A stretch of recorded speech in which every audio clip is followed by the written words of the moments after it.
نحمده ونصلي على رسوله الكريم اما بعد.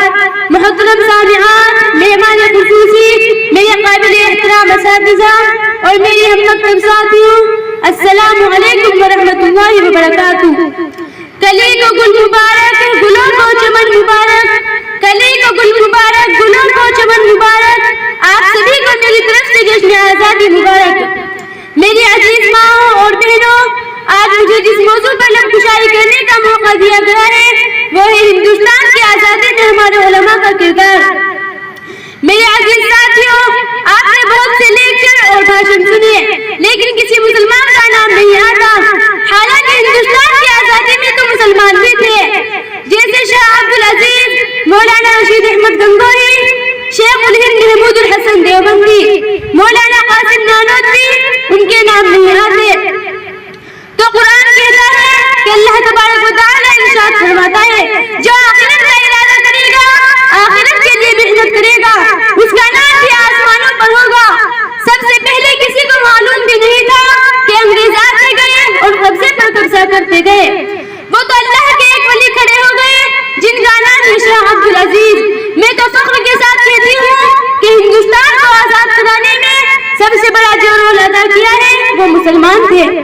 لال قلعے پر سب سے پہلے ترنگا جھنڈا لہرانے والے بھی مسلمان تھے جن کا نام ہے شیخ شہنواز. وہ بھی کون تھے؟ وہ بھی ایک مسلمان تھے. ہمارا یہ جو ترنگا جھنڈا ہے اس کو ڈیزائن دینے والی بھی ایک مسلمان عورت تھی جس کا نام ہے مسز سرینا طیب جی. میرے دوستوں، دہلی میں جو چاندنی چوک ہے، دہلی کے چاندنی چوک سے لے کر پاکستان کے خیبر تک لوگ قسم کھا کر کہتے ہیں کہ کوئی درخت ایسا نہیں تھا جس پر کسی عالم کی لاش لٹکی ہوئی نہ ہو، کوئی درخت ایسا نہیں تھا جس پر کسی عالم کو پھانسی نہ دی گئی ہو. میرے دوستوں، 3 سال کے اندر 14,000 علماء شہید کر دیے گئے، یہاں تک کہ علماء کے کپڑے اتارے گئے اور علماء کو جانوروں کی کھالوں میں بند کر دیا گیا. اس کے بعد آگ کے انگاروں پر ڈالا گیا. میرے دوستوں، علماء بتاتے ہیں کہ ہم کو ریل کے ڈبوں میں لے جایا گیا.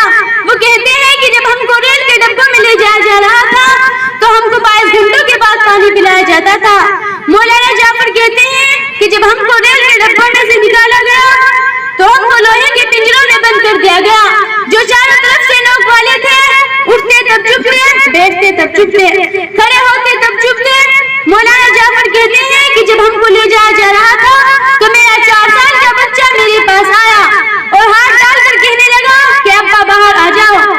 وہ کہتے ہیں کہ میرے ہاتھوں میں تو ہتھکڑیاں تھی، میں نے دھیرے سے اپنا ہاتھ اپنے بیٹے کے ہاتھ پر رکھا اور کہا کہ بیٹا، اگر میں زندہ رہا تو واپس ضرور آؤں گا، اور اگر مر گیا تو کل حوض کوثر پر پیارے نبی پاک صلی اللہ علیہ وسلم کے ساتھ ہماری ملاقات ہوگی. علماء نے کیوں محنت کی؟ تاکہ انگریزوں کو نکالا جائے. ہم خود انگریز بن گئے. کیا فائدہ ہوا؟ انگریزوں کو نکالا، ہم خود انگریز بن گئے. ابھی آپ کو بتایا کہ ہمارے علماء شہید کر دیے گئے. اسی لیے تو ہم کہتے ہیں کہ ہزاروں ظلم کے باوجود ہم تبسم کرتے ہیں، ہزاروں ظلم کے باوجود ہم تبسم کرتے ہیں. محبت کے ساتھ ہم تکلم کرتے ہیں، محبت کے ساتھ ہم تکلم کرتے ہیں.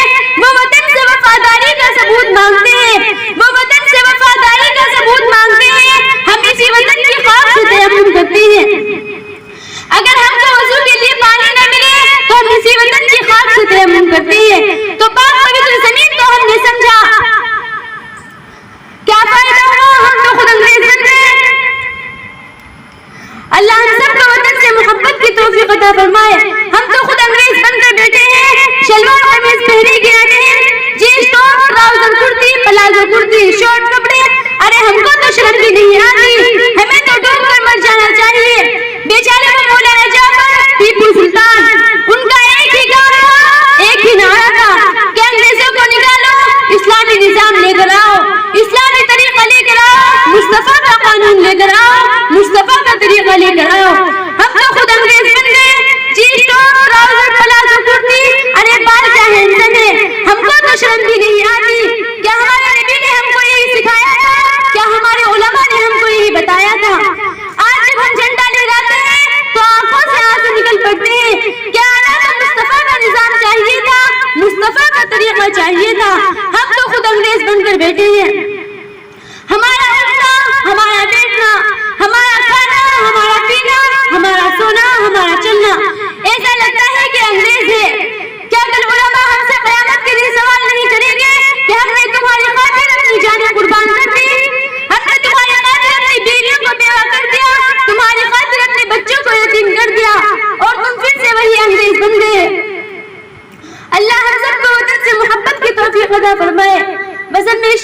ساتھ اپنی تقریر ختم کرتی ہوں.